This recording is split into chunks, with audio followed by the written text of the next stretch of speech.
Bacteria के अंदर हम सेल वॉल और सेल की स्ट्रक्चर के बारे में देखते हैं। तो सबसे बाहर की तरफ जो स्ट्रक्चर होती है वो ग्लाइकोकेलिक्स होती है।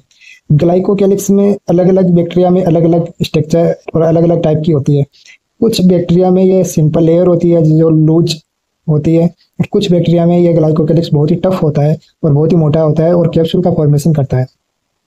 सेल वॉल, जो बैक्टीरिया होता है उसमें जो सेल वॉल होती है उसकी वजह से बैक्टीरिया की सेफ मेंटेन होती है, और बैक्टीरिया की जो सेल होती है वो कोलेप्स नहीं करती है, वो फटती नहीं है।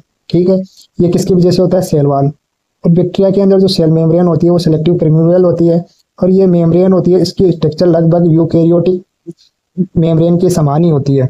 ठीक है, प्रोकैरियोटिक और यूकैरियोटिक में सेल मेम्ब्रेन सेम होती है, सेम स्ट्रक्चर होती है। अब आगे देखते हैं कि जो सेल मेम्ब्रेन के एक्सटेंशन से मेसोसोम्स बनता है।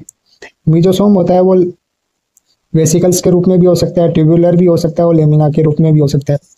मेसोसोम्स की वजह से सरफेस एरिया बढ़ता है, सरफेस एरिया मेसोसोम्स की वजह से बढ़ जाता है क्योंकि इसमें फोल्ड होता है, फोल्ड होने की वजह से सरफेस एरिया बढ़ा देता है। मेसोसोम्स किसका फॉर्मेशन करता है? सेल वॉल का फॉर्मेशन किसके द्वारा होता है? मेसोसोम के द्वारा। बैक्टीरिया के अंदर डीएनए रिप्लिकेशन किसके द्वारा होता है? मेसोसोम्स के द्वारा। बैक्टीरिया के अंदर सेल वॉल का फॉर्मेशन किसकी वजह से होता है? मेसोसोम्स के द्वारा। बैक्टीरिया और प्रोकैरियोटिक में जो रेस्पायरेशन होता है वो कहाँ होता है? मेसोसोम में। सिक्रेशन किसकी वजह से होता है? मेसोसोम की वजह से होता है।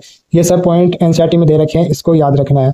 डीएनए रिप्लिकेशन मेसोसोम के द्वारा होता है, और जो एक बैक्टीरिया से दूसरा बैक्टीरिया बनता है, डॉटर बैक्टीरिया बनता है, तो उसमें जो डीएनए का ट्रांसफर होता है, डीएनए का वितरण होता है, वो किसकी वजह से होता है? मेसोसोम की वजह से होता है। अब जो बैक्टीरिया होता है, प्रोकैरियोटिक सेल होती है, उसके जो साइटोप्लाज्म होता है उसके अंदर जितने भी ऑर्गेनेल्स पाए जाते हैं उसमें सेल मेम्ब्रेन नहीं होती है। ठीक है, ये मेम्ब्रेन बाउंडेड नहीं होते, एब्सेंट होती है। जो प्रोकैरियोटिक सेल के अंदर इनक्लूसिव बॉडी होती है उसके ऊपर भी बाहर की तरफ मेम्ब्रेन नहीं मिलती है। ये 3 टाइप की हो सकती है, ग्लाइकोजन ग्रेनुलस हो सकती है, फास्फेट ग्रेनुलस हो सकती है, और गैस स्पेक्यूल्स के रूप में भी हो सकती है। लेकिन इसके ऊपर बाहर की तरफ क्या नहीं होती है? मेम्ब्रेन नहीं होती है। तो बीजे है पर्पल बैक्टीरिया और ग्रीन बैक्टीरिया, इनमें गैस स्पेक्यूल्स मिलती है। ये एनसीईआरटी में है। ठीक है, एनसीईआरटी में यह है।